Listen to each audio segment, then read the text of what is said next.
What's up guys, I hope you are doing well। I am Veer, welcome to stellar family. तो कैसे हो दोस्तों, मैं आशा करता हूँ शानदार तरीके से आप लोग अपनी लाइफ को एंजॉय कर रहे हो, अपनी सेहत, फैमिली और पढ़ाई का ध्यान काफ़ी अच्छे से रख रहे हो। बहुत इंपॉर्टेंट बात यहाँ पर बोली गई है और ये आप लोगों को समझनी जरूरी भी है अपनी लाइफ को सही तरीके से जीने के लिए। जब कोई बच्चा पैदा होता है ना, तो वो एक तरीके से उसको एक लाइफ मिलती है। उसको ये नहीं कि अच्छी लाइफ मिल गई है या फिर बुरी लाइफ मिल गई है। जैसे जैसे चीज़ें आगे बढ़ती हैं, बड़ा होता है, वो खुद डिसाइड करता है कि उसको कैसी लाइफ जीनी है। जैसे आप लोगों ने लाइफ में अलग अलग टारगेट बनाए हैं, कोई सीजीएल क्रैक करना चाहता है, कोई बैंक, कोई आईएएस बनना चाहता है, कोई डॉक्टर बनना चाहता है, कोई अलग फील्ड में जाना चाहता है। तो आप लोगों की लाइफ आप लोग खुद डिसाइड करते हैं। तो अच्छी लाइफ बुरी लाइफ पैदा होने के साथ में नहीं मिलती है, आप लोग उसको अच्छी और बुरी बनाते हो। तो आप लोग खुद डिसाइड करो कि आप लोग अपनी लाइफ कैसी बनानी है। पर लेकिन उसके लिए उतना ही आप लोग को आउटपुट भी देना पड़ेगा, इतना ही आप लोग को इनपुट भी देना पड़ेगा, उसी के हिसाब से आप लोग को आउटपुट मिलेगा। यानी कि जितनी मेहनत करोगे उतना ही आप लोगों को वो गोल अचीव करने में हेल्प मिलेगी। अब आप लोग डिसाइड कीजिए आप लोगों को लाइफ में क्या अचीव करना है और किस तरीके से लेकर चलना है। अच्छी लाइफ बनानी है या फिर बुरी लाइफ बनानी है, तो ये आप लोग खुद डिसाइड कीजिए। कोई और आप लोगों को यहाँ पर ये नहीं बताएगा। ये आप लोगों के जो कर्म होंगे, जो आप लोग उनको काम को करोगे, जिस तरीके से जितनी रेस्पॉन्सिबिलिटी के साथ में, डिसिप्लिन के साथ में अपनी लाइफ को लीड करोगे, वहां से रिजल्ट निकल के आएगा और वो होगा आप लोगों का आउटपुट, जो कि आप लोग की अच्छी या फिर बुरी लाइफ होगी। तो आप लोग खुद सोचिए कैसी लाइफ आप लोगों को बनानी है। आज का जो मैप बेस्ड क्वेश्चन है आप लोगों का यहाँ पर ये है, टकलामकान डेजर्ट जाकर मैप में नहीं हारेगा, कहाँ पर ये रेगिस्तान, फिर इसके बारे में हम लोग डिस्कस करेंगे। बाकी काफी कुछ शानदार डिस्कस करने के लिए आज के द हिंदू न्यूज़पेपर में। तो आइए आज का डिस्कशन स्टार्ट करते हैं बिना किसी देरी के। क्वेश्चन का आंसर जब आप लोगों को बोलता हूँ काफी अच्छे से दे दो, वरना कई सारे बच्चे जो है वो आंसर नहीं देते हैं। तो देखिए पार्टिसिपेट किया करो, जितने अच्छे से पार्टिसिपेट करोगे वही तो मुझे पता चलेगा कितने अच्छे लेवल पर आप लोग पढ़ाई कर रहे हो। तो बिल्कुल पार्टिसिपेट करने से नहीं हटना है। जो भी क्वेश्चन पूछता हूँ, आंसर राइटिंग हो या फिर बीच में वीडियो के, उनके आंसर जरूर दिया कीजिए। सबसे पहले बात कर लेते हैं कोविड-19 के केसेस के ऊपर। कोरोना वायरस के जो केसेस हैं वो 74 लाख के करीब आज के डेट में ऑल ओवर वर्ल्ड में हो चुके हैं। 4,18,000 लोगों की अब तक जान जा चुकी है। इसी के साथ में 37 लाख जो लोग हैं वो इससे रिकवर कर चुके हैं। तो ये एक अच्छी बात यहाँ पर बोल सकते हैं। अगर आप लोग यहाँ पर बात करें, यूएसए टॉप पर चल रहा है 2 लाख केसेस के साथ में और 1,15,000 लोगों की जान जा चुकी है। ब्राजील दूसरे नंबर पर है केसेस के मामले में, पर लेकिन जान जाने के नंबर पे ब्राजील तीसरे नंबर पर है। दूसरे नंबर पर जान जाने के मामले में है यूके। हमारी कंट्री 6ठे नंबर में आ गई है। टॉप 6 कंट्री में हमारी पोजीशन आप लोगों को देखने को मिल रही है। तो यहाँ पर 2,87,000 के करीब लोग इससे इन्फेक्टेड हो चुके हैं और 8,000 के करीब लोगों की जान जा चुकी है। सबसे जो बुरी कंडीशन है, ये कल का आंकड़ा है आप लोगों के सामने, सारे रिकॉर्ड तोड़कर सामने निकल कर आए। यहाँ पर 12,000 क्रॉस कर दिए हैं यहाँ पर कल के आंकड़े ने। तो इसके चलते हम लोग को थोड़ा सा चीज़ों को ध्यान से रखना पड़ेगा। महाराष्ट्र यहाँ पर 94,000 केस हो चुके हैं, 3,400 के करीब यहाँ पर डेथ हो चुकी है लोगों की। तमिलनाडु दूसरे नंबर पर, दिल्ली है तीसरे नंबर पर, गुजरात है चौथे नंबर पर। जान जाने के मामले में गुजरात है दूसरे नंबर पर। ठीक है, तो आप लोगों की सुरक्षा आप लोगों के हाथ में है। आइए अब यहां पर देखते हैं कौन से आर्टिकल हम लोग को डिस्कस करने। इंपॉर्टेंट आर्टिकल है, कुछ आर्टिकल जो आप लोग हैं वो इंपॉर्टेंट है, कुछ थोड़ा सा रिपीटिशन आप लोगों को देखने को मिलेगा। तो एक एक कर यहां पर नजर डालेंगे। सबसे पहले सबसे इंपॉर्टेंट आर्टिकल यहां पर देखेंगे G7 कंट्रीज के बारे में। एक जो नए ग्रुप बनाए जा रहे हैं उनकी जरूरत क्या है, क्या रियलिटी में उनकी जरूरत है और किस तरीके से चीजों को लेकर चलना है। तो कुछ ऐसी चीजें भी आप लोगों को यहां पर बताऊंगा जो कि आर्टिकल के अंदर नहीं है, तो आप लोगों का रिविजन भी हो जाएगा जो पास्ट में हम लोगों ने डिस्कस की है। ठीक है, ये वाला जो आर्टिकल है यहाँ पर, अभी हमारी कंट्री में एक प्लेयर है उनको पॉजिटिव पाए गए हैं यहाँ पर, जो कि बेसिकली ये नहीं होता है कि ये जो ड्रग्स वगैरह लेते हैं तो वो पॉजिटिव केस उनका निकला है। तो उसके चलते यहाँ पर अभी कई सारी बातें की जा रही हैं कि कैसा होना चाहिए गेम इंटरनेशनल लेवल पर, तो उसके बारे में देखेंगे। मजदूर से रिलेटेड बात की जा रही है ये वाले और इस वाले आर्टिकल में, तो इनको हम लोग कंबाइन कर यहाँ पर देखेंगे। ये बात की जा रही है कि प्राइवेट सेक्टर जो है उसके ऊपर कंप्लीटली हेल्थ सेक्टर को आप लोग नहीं छोड़ सकते। आखिर ऐसा क्यों बोला गया है, तो इसके बारे में हम लोग जानेंगे। नेक्स्ट यहाँ पर ये आर्टिकल फिर से आप लोगों को बात कर रहा है पुलिसिंग के बारे में। आप लोगों को पता है कि पुलिस की जो रेस्पॉन्सिबिलिटी है, जो दायित्व है, वो यहाँ पर अब चीजें जो है वो चेंज होती है आप लोगों को नजर आ रही हैं, जैसे कोविड-19 के बाद में सिचुएशन क्रिएट हो रही है। तो ये बातें हम लोगों ने पहले आर्टिकल में डिस्कस की थी। अब यहाँ पर इसमें जो है पुलिस का दूसरे रूल की बात की जा रही है कि एक तरीके से सारी चीजें, सारी रेस्पॉन्सिबिलिटी पुलिस के ऊपर छोड़ देना सही नहीं होगा। जैसे अभी यूएसए में आप लोगों को यहाँ पर प्रोटेस्ट देखने को मिला, तो उस टाइम पर पुलिस का जो फंडा था यहाँ पर, किस तरीके से उनका रेस्पॉन्स रहा और क्या कंडीशन वहां से निकल कर आई, तो उसके बारे में यहाँ पर बात की जा रही है। देखिए, अगर कहीं पर दंगे होते हैं, ये बात है कि लॉ एंड ऑर्डर बनाने की जो व्यवस्था है वो राज्य के हाथ में आती है, स्टेट के हाथ में आती है। तो जो पुलिस कंट्रोल स्टेट के हाथ में होता है, तो उनको कंट्रोल करना होता है। पर लेकिन ये बोल देना कि सारी चीजों की रेस्पॉन्सिबिलिटी पुलिस के कंधे पर डाल देना, तो ये कितने हद तक सही है। ठीक है, तो यूएसए के अंदर जो भी प्रोटेस्ट देखने को मिल रहे हैं हर एक इंसान जब कहीं पर इस तरह की कंडीशन बनती है तो रेस्पॉन्सिबिलिटी लेने के लिए तैयार नहीं होता है, अपनी रेस्पॉन्सिबिलिटी से निकलने की कोशिश करता है। तो वो कितने हद तक सही है कि सारी चीजें दूसरे कंधे पर रखकर बोल देना, जैसे डोनाल्ड ट्रंप ने बोला चाइना की वजह से हो रखा है, ठीक है। अभी इस तरीके से अलग अलग कंट्री अलग अलग रीजन बताने लगे, पर लेकिन रेस्पॉन्सिबिलिटी कोई नहीं लेता है कि हाँ ये मेरी रेस्पॉन्सिबिलिटी थी, ठीक है। बैंक्रप्सी कोड के बारे में बात की जा रही है, ये वाले आर्टिकल के ऊपर भी नजर डालेंगे। ये आज का डेटा पॉइंट है और यहाँ पर ये आज का कार्टून है और ये है डेटा पॉइंट। एक बार कार्टून आप लोग देख लीजिए। कार्टून है आप लोगों के सामने, यहाँ पर जो कीवी है अभी रिसेंटली यहाँ पर वो एक तरीके से कोविड-19 फ्री यहाँ पर देखने को मिल रही है। बाकी अदर कंट्री की क्या हालत है, अदर कंट्री का जो सर है वो अभी गड्ढे में घुसा हुआ है। तो यहाँ पर आप लोग समझ सकते हैं कोविड-19 की सिचुएशन कैसी यहाँ पर निकल कर आ रही है, ठीक है। ये है डेटा पॉइंट। वैसे यहाँ पर दिखाने की कोशिश की जा रही है कि जो मार्केट किस तरीके से यहाँ पर एक तरीके से इंपैक्ट पड़ रहा है जब जब यहाँ पर जो चीजें ओपन हो रही है और जब यहाँ पर चीजें लॉकडाउन में थी, ठीक है। तो मार्केट में क्या क्या सिचुएशन यहाँ पर देखने को मिली, तो उसके बारे में यहाँ पर एनालिसिस किया जा रहा है। सपोर्ट कैसी मार्केट में देखने को मिल रही है, ठीक है, किस तरीके का यहाँ पर वेजिटेबल का प्राइस है, क्या प्राइस में कंडीशन देखने को मिली, जो प्राइस अभी डाउन होते हुए नजर आए। कई सारी चीजों के अलग अलग एरिया में सिचुएशन आप लोगों को देखने को मिली, राज्य के अंदर अलग अलग रेस्पॉन्स देखने को मिला। तो वही यहाँ पर डेटा एनालिसिस किया जा रहा है, ठीक है। तो आइए सबसे पहले आप लोगों के सामने एक क्वेश्चन है और क्वेश्चन के साथ में फिर हम लोग आगे बढ़ेंगे यहाँ पर। तो आप लोगों के सामने यहाँ पर जो क्वेश्चन है ये G7 ग्रुप के बारे में बात कर रहा है। G7 ग्रुप जो है यहाँ पर, इसके बारे में अभी आप लोगों ने सुना है कि डोनाल्ड ट्रंप साहब बोले थे कि G7 को G11 बनाएंगे।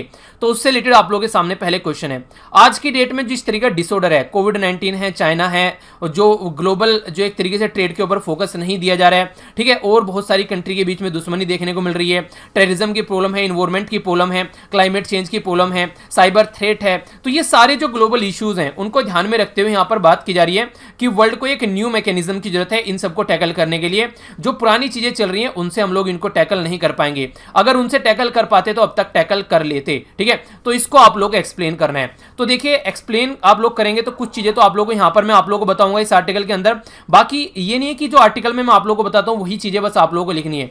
जो बेसिक चीजें आप लोगों ने जो भी पढ़ी है उससे रिलेटेड आप लोगों के माइंड में जो भी है वो भी चीजें आप लोग यूज कीजिए, यानी कि अपना खुद का ज्ञान भी आप लोगों को यूज करना है आंसर लिखने के लिए। एक कोई भी आर्टिकल संपूर्ण आर्टिकल नहीं हो सकता है, हालांकि आर्टिकल की एक्स्ट्रा चीजें भी मैं आप लोगों को बताने की कोशिश करता हूं, फिर भी जब आंसर लिखने की बारी आती है तो आप लोगों को अपना भी कुछ ज्ञान उसमें ऐड करना होता है, जो आप लोगों ने बेसिक चीजें पढ़ी है एनसीईआरटी से, जो चीजें आप लोगों ने पढ़ी है, ठीक है। तो वो जरूर ध्यान रखिएगा। और स्टार्टिंग में ये मत सोचेगा कि स्टार्टिंग में आप लोग महारत हासिल कर लेंगे आंसर राइटिंग में, आराम आराम से होती है। पहले बेस क्लियर करो, पहले थोड़ी चीजें जो नए नए हैं अभी वो अभी परेशान मत हो, दूसरों के आंसर पढ़ो, देखो चीजों को समझो, उसके बाद में आंसर राइटिंग स्टार्ट करना। अभी यहां पर समझ लेते हैं G7 कंट्रीज का जो ग्रुप है उनको आप लोग देखिए कौन कौन से यहां पर ग्रुप है।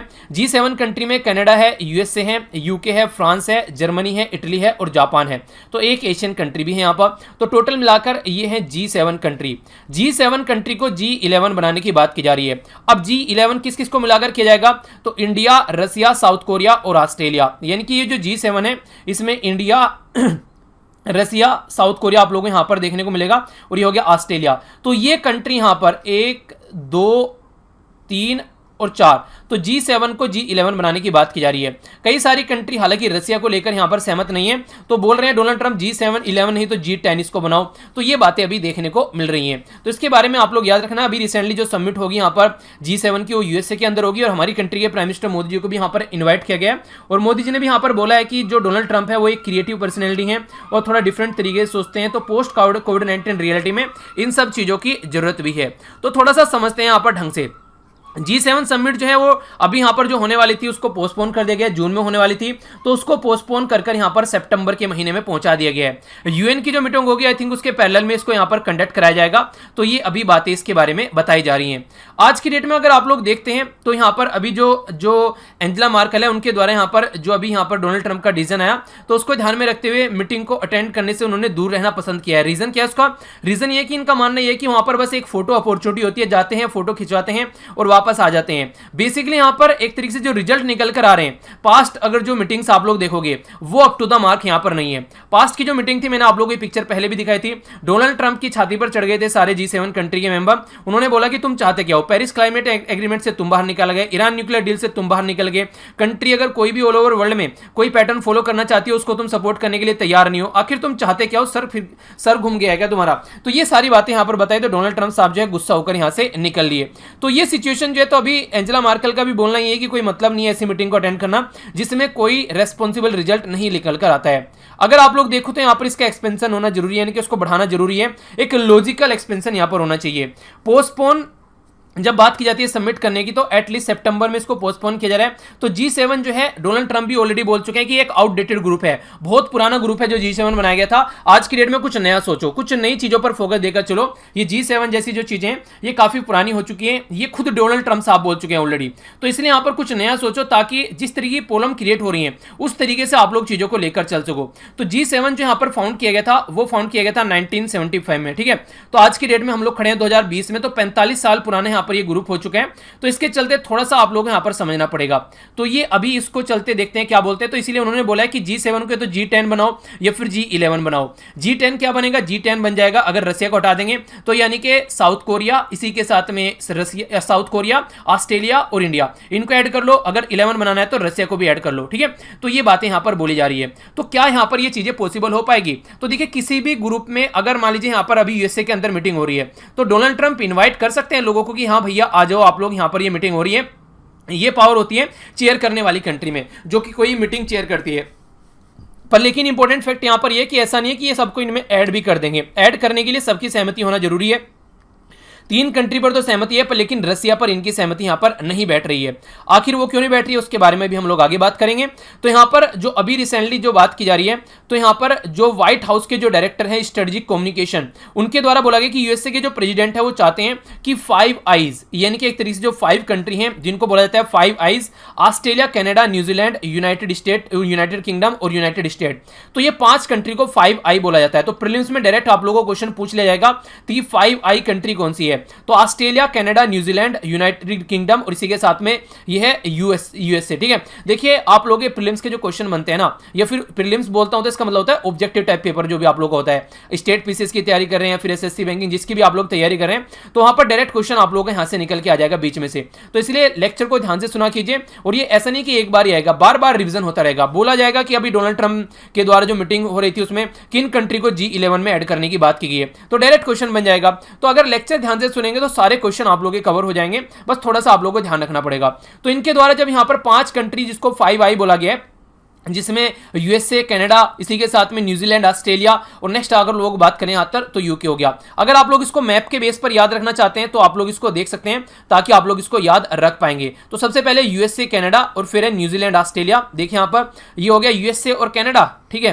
यहां पर आप लोग आएंगे तो ये हो गया न्यूजीलैंड और ऑस्ट्रेलिया, ठीक है। तो यूएसए, कनाडा, न्यूजीलैंड, ऑस्ट्रेलिया और एक कंट्री और कौन सी बच गई, तो इस तरीके से आप लोग यहां पर इसको कनेक्ट करके देखिएगा। एक बच गए यहां पर जो कंट्री है वो है यहां पर ये ऑस्ट्रेलिया, ठीक है। ऑस्ट्रेलिया, अच्छा यूके, हाँ यूके, मुझे लगा जापान था। यूके बच गया एक कंट्री अकेला, ठीक है।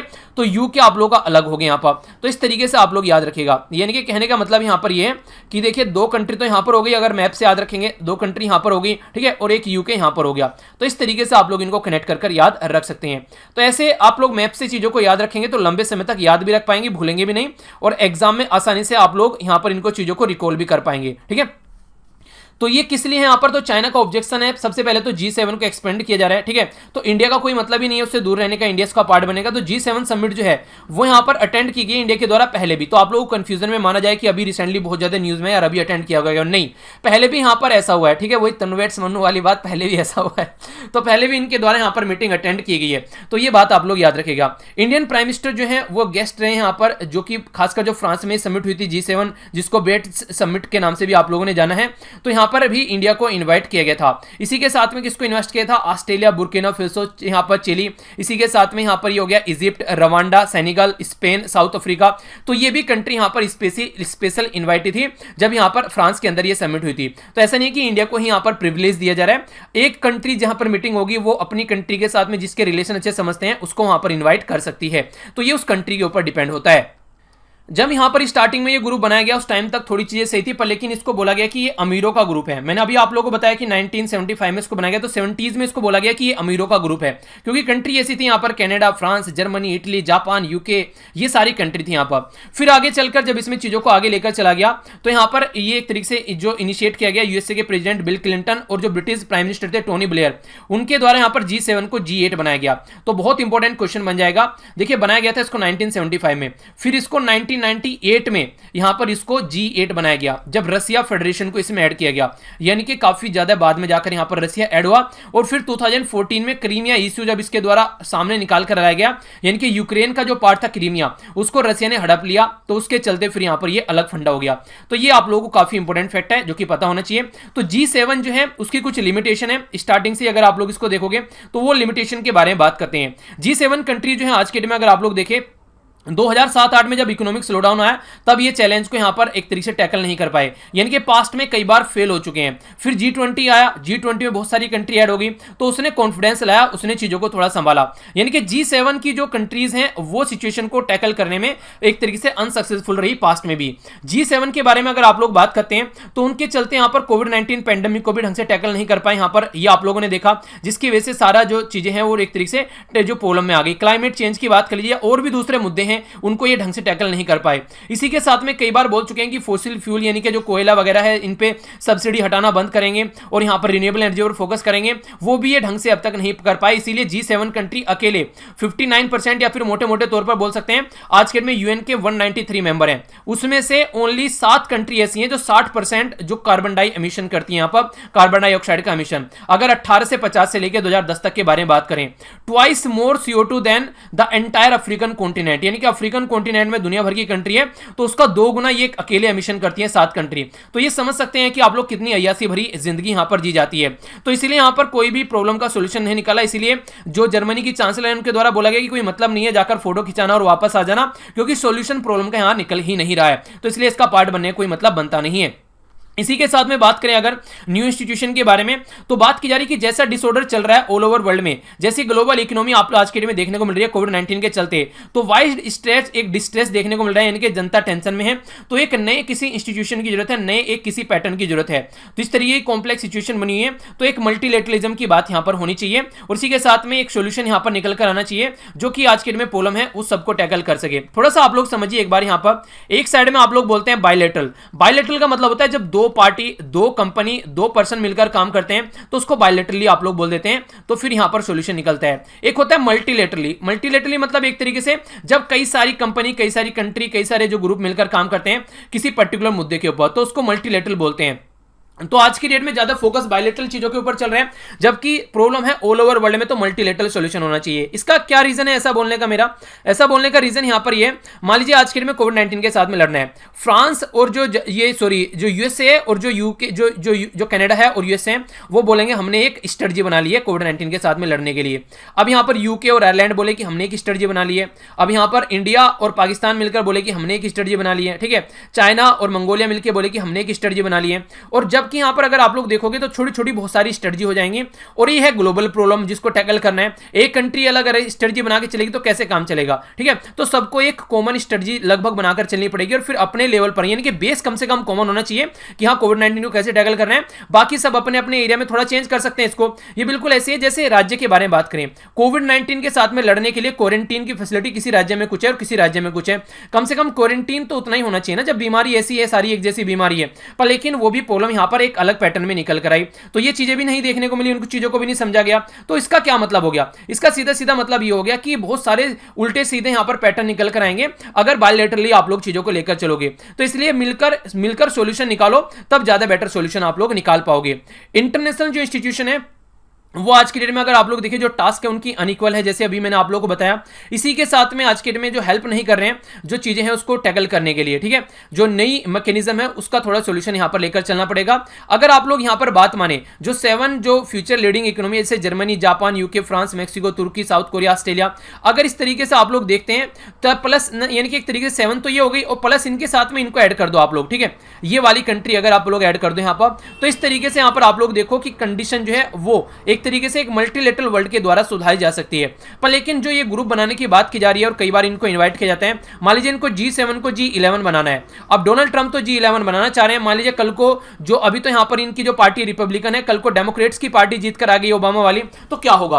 अब बात सुनिए, अगर वहां पर वो आगे तो हो सकता है कि जैसे ईरान निकले डील से, ये बाहर निकल गए, वो बोले नहीं G7 को G7 ही रखेंगे, हमको तो नहीं G11 बनाना। तो ये सारी चीजें अभी यहां पर सोचने की कगार पर है, अभी कोई ऐसा नहीं बोल सकते कि रिजल्ट निकल कर आ गया, ठीक है। अगर बात करें इंटरनेशनल मैकेनिज्म के बारे में आप लोग यहाँ पर, तो फोकस जो होना चाहिए वो की ग्लोबल इश्यूज पर होना चाहिए, उनको कैसे सोल्व करना है, इंटरनेशनल ट्रेड को कैसे लेकर चलना है, क्लाइमेट चेंज इशू को कैसे लेकर चलना है, कोविड-19 क्राइसिस को कैसे लेकर चलना है, टेररिज्म की प्रॉब्लम को कैसे लेकर चलना है, साइबर थ्रेट को कैसे लेकर चलना है। तो ये चीजें जो होनी चाहिए वो यहां पर कम से कम कॉमन होनी चाहिए, तब ज्यादा अच्छे से आप लोग चीजों को सोच पाओगे। इसी के साथ में यहां पर इंटरनेशनल लॉ एंड ऑर्डर होना चाहिए प्रिवेंट करने के लिए, ताकि जो उल्टी सीधी हरकतें ज्यादा देखने को न मिले, यानी कि चाइना जैसी हरकतें सामने निकल कर ना आए। तो इस तरीके से आप लोग यहां पर इसको समझ सकते हैं। अगर बात करें ग्लोबल पब्लिक हेल्थ के बारे में, ग्रोथ और ट्रेड के बारे में, तो उनको भी आप लोग समझ सकते हैं। रिड्यूस करने की बात की जा रही है inequality with in the nation, यानी कि जो नेशन के अंदर इनइक्वलिटी है उसको रिड्यूस करने की बात की जा रही है। कई बार ह्यूज चैलेंज आप लोग यहां पर देखने को मिलते हैं, तो वो सारी चीजें आप लोग यहां पर चैलेंज क्या क्या है, क्या क्या मुकाबला आप लोग कर सकते हैं, वो सारी चीजें। तो इंडिया को भी यहां पर एक अलग तरीके से यहां पर अपना रोल प्ले करना पड़ेगा। जैसे इंडिया क्या बोलता है, इंडिया सबसे पहले बोलता है कि टेररिज्म को टैकल करो। एक तो वो सारी चीजें इंडिया बोलता है कि इंडिया बोलता है कि हाँ ये चीजें होनी चाहिए, पर लेकिन टेररिज्म भी बहुत बड़ा मुद्दा है हमारे लिए। आतंकवाद और जवाबी प्रसार किस तरीके से बढ़ रही है, उनको रोकना है। बायोलॉजिकल जो वेपन यूज किया जाता है कई बार, ठीक है, तो उनको रोकना है। जैसे वायरस वगैरह छोड़ दे, किसी और दवाई का यूज कर ले यहां पर, तो वो सोचना पड़ेगा किस तरीके से इस तरीके एक्टिविटी को रोकना है, ताकि कोई भी इस तरीके से एक दूसरे के साथ में चीटिंग न करे। नेक्स्ट यहां पर बात की जा रही है मोडस विवेंडाई के बारे में। ये क्या होता है, ये एक तरीके से दो कंट्री में अगर बहुत ज्यादा उल्टी सीधी जो दुश्मनी बनी हुई है, तो उसको कैसे शांति से सुलझाया जा सकता है, तो उसके बारे में फोकस देना पड़ेगा। तो यूएसए और ईरान के बीच में जो चल रहा है उसकी शांति निकालनी पड़ेगी। ईरान न्यूक्लियर वेपन न एक्वायर करे, वरना प्रॉब्लम हो जाएगी। तो पीस के साथ में यहां पर रहे। इसी के साथ में अफगानिस्तान, गल्फ और जो वेस्ट एशिया है उसमें कैसे फोकस देकर चल सकते हैं। अफगानिस्तान में जो इंडिया का इंटरेस्ट है वो भी यहां पर फोकस देकर चलना पड़ेगा। कोरियन पेनिसुला में जो प्रॉब्लम चल रही है, South Korea, North Korea, South China Sea में जो प्रॉब्लम चल रही है, तो जो मेन प्रॉब्लम है आज की डेट में ये वाली प्रॉब्लम है, पर लेकिन इनको हम लोग इग्नोर कर रहे हैं और अपनी ही दुनियादारी में लगे हुए हैं। तो एक ऐसे इंस्टीट्यूशन की जरूरत है जो इन सब मुद्दों को एक साथ में लेकर चल सके और टाइम टू टाइम यहां पर इनको अच्छे से एक गाइडलाइन भी यहां पर तैयार कर सके, ठीक है। अब G7, जब से यहां पर G7 को G11 बनाने की बात की जा रही है, तब से एक न्यू कोल्ड वॉर के बारे में बात किया जा रहा है। न्यू कोल्ड वॉर मतलब पुरानी कोल्ड वॉर थी यहां पर यूएसए और यूएसआर के बीच में, ठीक है। एक साइड में थे यहां पर यूएसए और दूसरी साइड में थे यहां पर ये था यूएसएसआर, ठीक है, जिसको आज के में आप लोग मोटे मोटे तौर पर रसिया बोल सकते हैं। तो दो पार्टी थी यहां पर। तो फिर जो दो पार्टी थी यहां पर ये क्या कर रही थी, अपने अपने हिसाब से काम कर रही थी। ये ग्राउंड पे तो नहीं लड़ रही थी, क्योंकि इनको पता था वर्ल्ड वार 1 और वर्ल्ड वार 2 देख चुके थे। अगर ग्राउंड पर लड़ते तो फिर जो थी कंडीशन वो काफी खराब हो जाती। तो इसलिए उन्होंने कोल्ड वार स्टार्ट कर दी, यानी कि ग्राउंड में नहीं लड़ना है। ये यहां पर अपनी कैपिटलिस्ट की जो आइडियोलॉजी है वो फैलाएंगे, कम्युनिस्ट की आइडियोलॉजी फैलाएंगे। इन्होंने मिसाइल बनाई, इन्होंने मिसाइल बनानी, इन्होंने सैटेलाइट लॉन्च किया, इन्होंने सैटेलाइट लॉन्च कर लिया, यानी कि ग्राउंड पर लड़ रहे थे एक दूसरे के साथ में। तो वो सिचुएशन थी। तो उस टाइम पर इंडिया ने क्या किया, इंडिया ने एक नया ग्रुप बना लिया जिसको बोला गया नैम, यानी कि नॉन अलाइंग मूवमेंट। तो बलग्रेड कॉन्फ्रेंस हुई थी 1961 में, तो वहां से नैम को निकालकर ये लोग आ गए। पर लेकिन अब की बार की जो नई कोल्ड वॉर है जिसमें चाइना को टैकल करने की कोशिश की जा रही है, अब की बार इंडिया अपना ऐसा पाथ नहीं क्रिएट कर सकते कि अलग चल देगा। अब की बार उसको किसी न किसी खेमे में रहना पड़ेगा। और ये बातें बोली भी जा रही है कि इंडिया अब की बार जो है वो यूएसए के खेमे में है, कहीं ना कहीं ये भी बातें यहां पर अभी बोली जा रही है। तो ये भी एक बातें हैं जो आप लोग समझने की कोशिश करिएगा। इन चीजों को लेकर भी आप लोग के माइंड में क्लैरिटी होनी चाहिए। नेक्स्ट जो यहाँ पर बात की जा रही है गेम के बारे में बात की जा रही है। गेम जो होना चाहिए वो बिल्कुल ऐसा होना चाहिए ताकि प्रॉपर वे में यहाँ पर वो गेम जो है उसको कोई नेगेटिव तरीके से उसका इंपैक्ट ना हो। मान लीजिए आप लोगों ने पूरी तैयारी करी है जी जान लगाकर, और आप लोगों ने कोई भी कसर उसके अंदर नहीं छोड़ी है, और आप लोगों ने अपना जो गेम खेलना स्टार्ट किया, तो फिर कोई और बाजी मार कर ले गया जिसने आपसे कम मेहनत की थी। क्यों? क्योंकि उसने कुछ दवाइयाँ खा ली, कुछ उल्टे सीधे डोज उसने ले लिए, जिसकी वजह से उसकी बॉडी जो थी वो नहीं थकी और वो बाजी मारकर वहां पर ले गया।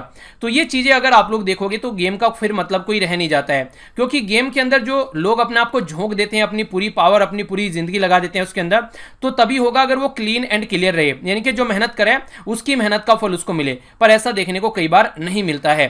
तो इसके बारे में यहां पर बात की जा रही है, तो समझ लेते हैं क्या क्या बातें यहां पर की जा रही है। यहां पर ए ईयर एगो अभी क्या हुआ, मतलब कि पर्टिकुलर पर्सनैलिटी है जिनका नाम है गोपति मारुमुथु, ठीक है। तो ये आप लोग पर्सनैलिटी यहां पर देख सकते हैं। ये यहां पर देखिए, ये यहां पर ये पर्सनैलिटी है। तो इनके द्वारा यहां पर अभी रिसेंटली मेडल जीता गया, तो बाद में फिर यहां पर इनको पॉजिटिव पाया गया, ठीक है। पॉजिटिव मतलब इनके द्वारा जो यहां पर बेसिकली दवाइयां ली गई थी, कुछ दवाइयों के नाम है, इनके बारे में बात करेंगे। तो 800 मीटर की इनके द्वारा गोल्ड जीता गया, जो एशियन चैंपियनशिप हो रही थी दोहा के अंदर, कतर के अंदर, ठीक है। तो यहां पर ये काफी बड़ी बात हुई। इस तरीके से यहाँ पर इनके द्वारा ही जीता गया।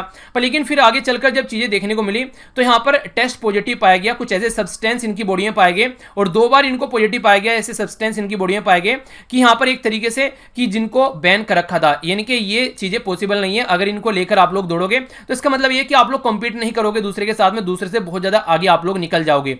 तो ये बातें यहाँ पर बोली जा रही है।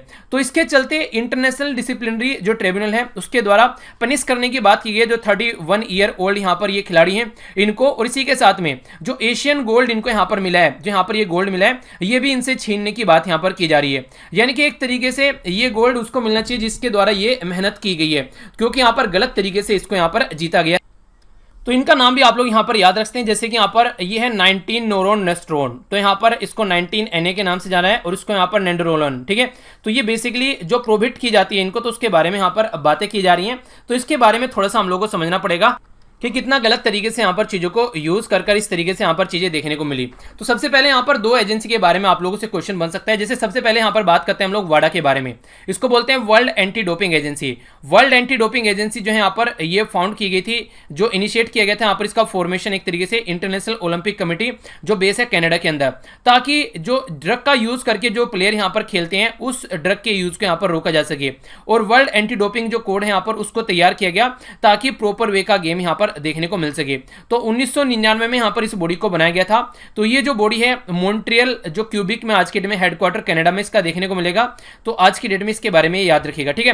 प्रेसिडेंट कौन है वो आप लोग बताइएगा। नेक्स्ट यहां पर बात करते हैं नाडा के बारे में। ये क्या हो गया, ये नाडा क्या हो गया, मतलब यहां पर तो देखिए जिस तरीके से वर्ल्ड लेवल पर वाडा आप लोगों को देखने को मिला है, इसी तरीके से नेशनल लेवल पर आप लोगों को नाडा देखने को मिलेगा। इसको बोलते हैं नेशनल एंटी डोपिंग एजेंसी। तो नेशनल एंटी डोपिंग एजेंसी जो है यहाँ पर ये हमारी कंट्री में 2005 में बनाएगी, ठीक है। और जो चेयरमैन होते हैं नॉर्मली इसके स्पोर्ट मिनिस्टर देखने को मिलते हैं। नवीन जो अग्रवाल है आज के डेट में वो सीईओ है यहाँ पर, और न्यू दिल्ली के अंदर आप लोगों को इसका हेडक्वार्टर देखने को मिलेगा। तो जो नाडा है यहाँ पर ये एक तरीके से ये वाडा के साथ मिलकर काम करती है। पर लेकिन रिसेंटली अभी ये यहाँ पर हमारी कंट्री जो बेसिकली ये नाडा है इसको सस्पेंड किया, इसको सस्पेंड कर रखा है। देखिए विच इज नाउ सस्पेंडेड, यानी कि सस्पेंडेड है यहाँ पर, क्योंकि ये उस तरीके से काम नहीं करी जिस तरीके से इसको काम करना चाहिए था, ठीक है। तो अभी जो सैंपल है यहाँ पर, क्योंकि जहां जो टेस्ट किए जाते हैं इसके द्वारा नेशनल डोज टेस्टिंग लेबोरेटरी, उसके द्वारा 2 महीने डिले से यहाँ पर ये चीजें आ रही हैं। मान लीजिए गेम आज हो रहे हैं, वहां पर सैंपल आ रहे हैं, बाद में तब तक गोल्ड मेडल जीतकर कोई कहीं का कहीं पहुंच गया। तो ये चीजें यहाँ पर समझनी पड़ेगी, ठीक है। इसी के साथ में यहाँ पर जो दोहा की बात की वो तो हम लोगों ने यहाँ पर बात की। तो अगर यहाँ पर ये सैंपल पहले आ जाते तो दोहा में जो एम्ब्रेसमेंट हमको देखने को मिली, जो हमारी इंसल्ट हुई कि हाँ इनके खिलाड़ी तो जो है डोपिंग कर यहाँ पर इस तरीके से एक्टिविटी करते हैं, तो वो कहीं ना कहीं रुक जाती। तो ये कंडीशन आप लोग समझ सकते हैं। तो इस तरीके से जो स्टेरॉइड यूज कर यहाँ पर ये चीजें की जाती है। इनके द्वारा हालांकि ये बोला गया कि मैं इनोसेंट हूँ, मेरे जो बेसिकली खाने वाने में चीजें मिलाई गई हैं, किसी तरीके से मेरे अंदर ये चीजें पहुंचाई गई हैं, मुझे इसके बारे में कुछ भी नहीं पता है। अगर ये चीजें देखिए हो भी सकता है, ऐसा किया जा सकता है, पर लेकिन सतर्क किसको रहना पड़ेगा, सतर्क तो आपको ही रहना पड़ेगा इसको, क्योंकि उस टाइम पर आप लोगों को थोड़ा सा ध्यान देना पड़ेगा। तो इस स्पोर्ट जो है यहाँ पर इस टाइम पर ये चीजें आप लोगों को समझनी पड़ेगी, कौन सबसे ज्यादा आप लोगों का भरोसेमंद इंसान है, उसके हाथ में आप लोगों की सारी ये चीजें होनी चाहिए। तो स्पोर्ट जब भी अच्छा है जब ये क्लीन रहेगा। अगर ऐसी संदिग्ध चीजें यहाँ पर देखने को मिलेगी कि मेहनत कोई और कर रहा है और गोल्ड कोई और जीत के लेके जा रहा है, तो लोग जो है वो गेम में पार्टिसिपेट करना अच्छा नहीं, मतलब लोग पार्टिसिपेट करने में इंजॉय नहीं कर पाएंगे। तो सिचुएशन जो है वो काफी खतरनाक आप लोगों को यहाँ पर देखने को मिलेगी। तो ये चीजें आप लोगों को समझनी पड़ेगी यहाँ पर, जब तक नहीं समझेंगे तो अच्छी चीजें नहीं होगी। अगर बात करें यहाँ पर गवर्नमेंट जॉब के लालच में, प्रमोशन के लालच में दुनिया भर के प्रमोशन मिल जाते हैं, इसी के साथ में हैवी प्राइज मनी के लालच में लोग जो है कई बार ऐसी हरकतें करते हैं, चीट करने की कोशिश करते हैं। ये मानते हैं कि बस एक मेडल जीत लो उसके बाद में जो है वो लाइफ सेट हो जाएगी। तो वो चीजें कई बार देखा जाता है। कोविड-19 के बारे में अगर बात करते हैं तो नेशनल कैंप्स के बारे में अगर आप लोग बात करें तो जो डोर हैं वो कहीं ना कहीं आप लोग देखते हैं इसके चलते अभी क्लोज हो चुके हैं। कई सारी चीज़ों के बहुत सारे ऐसे जो कैंप है अभी नहीं चल रहे हैं और आने वाले टाइम में जल्दी नहीं चलेंगे। पर लेकिन कई सारे इवेंट होने वाले हैं, जैसे कि आप लोग ओलंपिक के बारे में बात करें, वर्ल्ड चैंपियनशिप के बारे में, कॉमनवेल्थ, एशियन लाइन, तो ये सारे एक तरीके से सारे गेम जो आने वाले हैं। तो वाडा और नाडा को टेस्टिंग फैसिलिटी थोड़ी अच्छी करनी चाहिए, क्योंकि जो अभी यहाँ पर वाडा के जो अभी यहाँ पर प्रेसिडेंट पूछा था, चलिए आंसर आप लोग यहाँ पर हो गया, ठीक है। तो इनका नाम है यहाँ पर ये सेबेस्टियन को, ठीक है। तो इनके द्वारा भी यहां पर बोला गया था कि मॉनिटर करना पड़ेगा चीजों को, क्योंकि एंटी डोपिंग एजेंसी का काम ही यही है। इसी के साथ में एथलीट इंटीग्रिटी यूनिटी होनी चाहिए। तो वाडा को यहां पर काम करना पड़ेगा, प्रॉपर इंटेलिजेंस टेस्टिंग के साथ में और एनालिसिस चीजों को करना पड़ेगा। और नाडा जो है उसको भी यहां पर प्रॉपर वे में थोड़ा सा काम करना पड़ेगा, कोई ऐसी एक्टिविटी देखने को मिलती है तो ये वेकअप कॉल है। यहां पर ये केस निकल कर आ रहा है, वरना इंसल्ट भी होती है और ऊपर से यहां पर एक तरीके से गोल्ड भी जाता है। इंसल्ट की इंसल्ट हो रही है कि ये तो ऐसा करते हैं वैसा करते हैं। तो ये चीजें आप लोग यहां पर थोड़ा संभालना पड़ेगा, ठीक है। तो ये बातें इसके बारे में भी बात की जा रही है। नेक्स्ट यहाँ पर बात की जा रही है, अगर पीछे मुड़कर हम लोग देखते हैं तो जो वर्कर थे उनकी क्या कंडीशन देखने को मिली, तो उसका एनालिसिस यहाँ पर किया जा रहा है। बहुत सारे ऐसे वर्कर थे जो अपने घरों को यहाँ पर वापस लौटे। कई सारी गवर्नमेंट के द्वारा भी हेल्प प्रोवाइड कराई गई, जैसे श्रमिक ट्रेन वगैरह स्टार्ट की गई। तो कंट्री में बहुत सारे लोग जो थे अनलॉक का फेज स्टार्ट हो रहा है, तो आराम आराम से अपने घरों में पहुंच रहे हैं। सुप्रीम कोर्ट के द्वारा फिक्स किया गया 15 डेज का डेडलाइन, जो भी कंप्लेन प्रोसीजर है उनको इंप्लीमेंट करने के बारे में बात की जा रही है। जिनको घर पहुंचाना है उनको, और उसी के साथ में जो गवर्नमेंट है अक्रॉस द कंट्री, ठीक है, वो उनके क्रिमिनल जो भी केस लगाए हुए हैं उनको भी यहाँ पर ड्रॉप करने की बात की जा रही है, क्योंकि कई सारे लोगों पर क्रिमिनल के केसेस लग गए यहाँ पर जो इसका वायलेशन कर रहे थे। तो ये काफी प्रॉब्लम यहाँ पर देखने को मिली। अगर यहां पर हम लोग बात करें, कई सारे लोगों के द्वारा क्रिटिसिज्म किया गया सुप्रीम कोर्ट का, क्योंकि काफी लेट हो गए। तो belated happy birthday supreme court के द्वारा बोला गया। जब सुप्रीम कोर्ट को प्रेजेंट होना चाहिए था उस टाइम पर सुप्रीम कोर्ट प्रेजेंट वहां पर नहीं रहा। तो इस तरीके से काफी सिचुएशन जो थी वो खराब होती हुई यहां पर नजर आई। यानी कि कई सारे आर्टिकल आप लोगों को याद होगा, हम लोगों ने खुद भी डिस्कस किए थे कि कितने सारे जो कोर्ट के जो जज हैं वो वहां पर सामने आ रहे हैं, जो रिटायर्ड जज हैं, कि सुप्रीम कोर्ट क्या कर रहा है। सुप्रीम कोर्ट वैसे तो किसी भी मैटर में घुस जाता है, अब जहां पर घुसने की जरूरत है वहां पर सुप्रीम कोर्ट क्यों शांत बैठा हुआ है। हालांकि कई सारी ऐसी बातें हैं कि देखिए सुप्रीम कोर्ट अपनी जगह सही है कहीं ना कहीं, क्योंकि एक तरीके से ये एग्जीक्यूटिव का मैटर है और एग्जीक्यूटिव को प्रॉपर वे में इसको इंप्लीमेंट करना चाहिए। अगर हर एक चीज में यहां पर सुप्रीम कोर्ट इतनी जल्दी इंटरफेयर कर देगा तो फिर ये सेपरेशन ऑफ पावर वाला कॉन्सेप्ट नहीं रहेगा। यानी कि उनको भी पहले टाइम देना चाहिए ना कि आप लोग अपना काम करो। जब आप लोग हाथ खड़े कर दो, जब लगने लगे सुप्रीम कोर्ट अब यहां पर गवर्नमेंट के बस की बात नहीं रही है, तब यहां पर सुप्रीम कोर्ट एंट्री करे, तो थोड़ा टाइम यहां पर कम से कम गवर्नमेंट को भी मिलना चाहिए, ठीक है। पर लेकिन गवर्नमेंट खुद ही बोल रही है कि हमने तो बहुत कुछ किया है, अपोजिशन कुछ नहीं कर रही है। अभी ऐसे ऐसे कमेंट देखने को मिल रहे हैं। तो कहने का मतलब यहां पर यह कि पावर आपके हाथ में है। अपोजिशन तो अपोज करेगी, जैसे आप अपोजिशन में थे, आप अपोज कर रहे थे वैसे अपोजिशन कर रही है, तो उसमें और आप में कोई ज्यादा डिफरेंस नहीं है। दोनों एक ही थाली के चट्टे बट्टे हो। अब यहां पर वो आपके पैर खींचेगी, आप उनके पैर खींच रहे थे, तो सपोर्ट तो आप भी नहीं कर रहे थे, अब वो भी नहीं करेंगे। तो ये कंडीशन आप लोग यहां पर समझ सकते हैं। अब रेस्पॉन्सिबिलिटी तो गवर्नमेंट की है, गवर्नमेंट से यहां पर क्वेश्चन पूछे जाएंगे क्यों ऐसा हुआ, क्या कंडीशन यहां पर देखने को मिली, तो वो सारी चीजें समझिए। टोटल मिलाकर 57 लाख जो माइग्रेंट वर्कर हैं वो रिटर्न अपने घरों को यहां पर देखते हुए आप लोग को नजर आए। इसी के साथ में जो ऑल स्टेट जो आज के डेट में अगर आप बात करें, गवर्नमेंट जो उनके द्वारा कॉम्प्रिहेंसिव एफिडेविट फाइल किया गया कि जो वर्कर रिटर्न कर रहे हैं उनको इमीडिएट रिलीफ प्रोवाइड कराया जा रहा है, अरेंजमेंट की जा रही है फूड वगैरह के लिए। पर लेकिन इनमें कई सारी प्रॉब्लम देखने को मिल रही है, ठीक है। जैसे यहां पर अगर बात करें रजिस्टर करना, ऑल वर्कर स्किल वगैरह, ये सारी इंप्लॉयमेंट प्रोवाइड कराना, वेलफेयर की स्कीम देखना, कई सारे स्किल्ड वर्कर बाहर से आ रहे हैं, तो चीजें तो कई सारी करने की कोशिश की जा रही है, पर लेकिन प्रॉब्लम कई सारी है। यानी कि इन्फॉर्मेशन प्रॉपर वे में कलेक्ट नहीं की जा रही है, रजिस्टर नहीं किया जा रहा है, आइडेंटिफाई नहीं किया जा रहा है, पाउसिटी ऑफ इन्फॉर्मेशन और टाइम दोनों की देखने को मिल रही है कमी यहां पर। तो ये कई सारे इशू देखने को मिलेंगे। तो जो कोर्ट का बिलेटेड इंटरवेंशन है, ये बोलने वाली बात तो है, कई सारे जज ने जब बोला यहां पर कि कोर्ट कर क्या रहा है, कोर्ट को इंटरवेंशन करना चाहिए, क्रिटिसिज्म यहां पर देखने को मिला। फोरम जो जुडिशरी जो मेंबर थे यहां पर क्या किया जा रहा है, तो अब यहां पर कोर्ट के आगे खुली और कोर्ट ने बोला कि जो भी पेंडिंग मैटर पड़े हुए हैं उनको भी देखा जाएगा और सिचुएशन को हैंडल करने की कोशिश की जाएगी। यानी कहने का मतलब यह है कि यहां पर जो भी चीजें हैं अब उनको प्रॉपर वे में इंप्लीमेंट किया जाएगा। तो ये सारी बातें यहां पर अब इनके द्वारा बोली गई है, जो कि पहले हाथ उठाए खड़े हुए थे। तो देखते हैं कैसे यहां पर सॉल्यूशन निकलता है और कितने अच्छे से यहां पर चीजों को इंप्लीमेंट किया जाता है। तो वो बातें अभी यहां पर आगे देखने को मिलेगी। नेक्स्ट जो आर्टिकल है इसके बारे में कई बार पहले बातें कर चुका हूं, एक ओवरव्यू आप लोगों को दे देता हूं। देखिए आज की डेट में अगर प्राइवेट के हाथ में चीजें जाती हैं, आप लोगों को मैंने कल भी एक स्टोरी अभी 1-2 दिन पहले एक स्टोरी बताई थी कि यहां पर एक कंडीशन क्या है। अभी आज की डेट में अगर आप लोग बीमार हो जाते हैं तो कोई हॉस्पिटल आप लोग को एडमिट नहीं करेगा। अगर एडमिट करेगा तो ऐसे पैसे मांगेगा कि आप लोगों की पूरी जीवन भर की कमाई चली जाएगी 1 महीने के अंदर अंदर, ठीक है। ये सिचुएशन आप लोग यहां पर देख सकते हैं। तो प्राइवेट का मतलब होता है प्रॉफिट, यानी कि प्राइवेट को प्रॉफिट मिलेगा तो काम करेगा, वो वैसे काम नहीं करेगा। अगर प्राइवेट का प्रॉफिट बढ़ेगा नहीं घटेगा तो फिर वो काम नहीं करेगा। तो उनको बस प्रॉफिट चाहिए, पैसे कमाने की मशीन बनना है उनको कोई मर रहा है जिंदा है उससे उनको कोई फर्क नहीं पड़ता है। तो इसीलिए सारी चीजें यहां पर प्राइवेट के हाथ में देना, खासकर हेल्थ केयर को, तो ये सही तरीका नहीं है। तो प्राइवेट अगर मेडिसिन आप लोग बनाते हो डेवलपिंग कंट्री के लिए तो ये सही तरीका नहीं है, और हमारी जैसी कंट्री के लिए तो बिल्कुल नहीं, जहां पर बहुत सारी जनता अफोर्ड नहीं कर सकती है तो मर जाएगी। ये हमारी कंट्री या किसी भी कंट्री के लिए सही नहीं है कि प्राइवेट के हाथ में ये सारी चीजें दे दी जाए।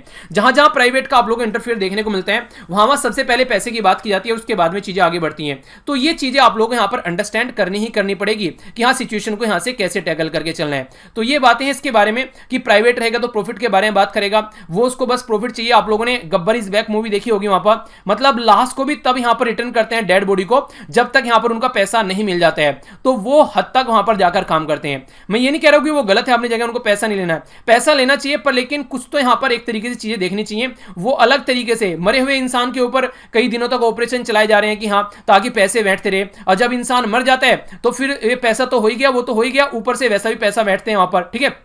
तो कहने का मतलब ये है कि मरे हुए बॉडी के ऊपर ये कह रहे हैं कि बस टाइम पास करते रहो, अच्छा खासा पैसा कमा लेंगे। तो ये सिचुएशन आप लोग देख रहे हैं कि इंसान कितनी हद तक यहां पर गिर चुका है। तो ये कई जगह ऐसे केसेस भी पास्ट में देखने को। चलिए क्वेश्चन का आंसर आप लोग यहां पर दीजिए। बात की जा रही है G7 कंट्री जो आज की डेट में जिनको G8 बनाया गया, रसिया फेडरेशन 1992 में यहां पर इसका पार्ट बना। दूसरा बोला जा रहा है यहां पर जो रसिया है उसको फिर बाहर निकाल दिया गया यहां पर 2016 में जब क्रीमिया वाला इशू हुआ। कौन सी स्टेटमेंट करेक्ट है, 1 2 बोथ या फिर नाइदर 1 नो 2? सही आंसर क्या है अच्छे से बताइएगा, बहुत बार डिस्कस कर चुका हूं इस चीजों को। तो आंसर जो है वो है यहाँ पर इसका क्या, वो है डी, यानी कि दोनों स्टेटमेंट इनकरेक्ट है क्योंकि यहाँ पर 1998 है यहाँ पर ये जब यहाँ पर इसका एड पार्ट बना, 1975 में यहाँ पर ये ग्रुप बनाया गया और फिर यहाँ पर ये पार्ट बना। 2014 में यहाँ पर ये क्रीमिया जो था वो इसके इशू के चलते रसिया को बाहर निकाला गया। ठीक है, तो इसके बारे में ये याद रख सकते हैं। नेक्स्ट बात की जा रही है यहाँ पर केजुलकुम, ये एक तरीका डेजर्ट है, बोला जा रहा है कि 15वां डेजर्ट है वर्ल्ड में लार्जेस्ट। दूसरा बोला जा रहा है ये कजाकिस्तान, तुर्कमेनिस्तान और उज्बेकिस्तान वाले एरिया में फैला हुआ है। तो कौन सी स्टेटमेंट सही है, first, second, both, neither 1 no 2? सही आंसर क्या है, ABCFD। तो सही आंसर है इसका सी, दोनों ही स्टेटमेंट यहां पर सही है। ठीक है, तो ये बेसिकली यहां पर आप लोग इसको देख सकते हैं, तो आसपास वाले रीजन में यहां पर ये फैला हुआ है। ठीक है, तो ये है एग्जैक्ट यहां पर इसकी लोकेशन, बाकी दोनों स्टेटमेंट बिल्कुल यहां पर सही है, तो आंसर यहां पर सी हो गया। तो ये था टोटल आज का डिस्कशन। क्वेश्चन का आंसर जरूर दिया कीजिए। एक आर्टिकल आप लोग का बच गया है वो फिर आगे ऐड कर लूंगा, तो जो भी आर्टिकल आप लोग के बचते हैं वो आगे आप लोग इंक्लूड हो जाएंगे, टेंशन उसकी मत लीजिए, जो इंपॉर्टेंट पॉइंट मुझे लगेंगे उसके। ठीक है, बाकी अगर लेक्चर पसंद आता है तो ही लाइक कीजिएगा, पसंद नहीं आया तो डिसलाइक करके कमेंट बॉक्स जरूर बताना डिसलाइक क्यों किया, ताकि आने वाले टाइम में उसको इंप्रूव किया जा सके। तो मिलता हूं नेक्स्ट लेक्चर में, बड़ों को नमस्ते, छोटों को प्यार, छोटी सी लाइफ एंजॉय करार, तब तक के लिए जय हिंद।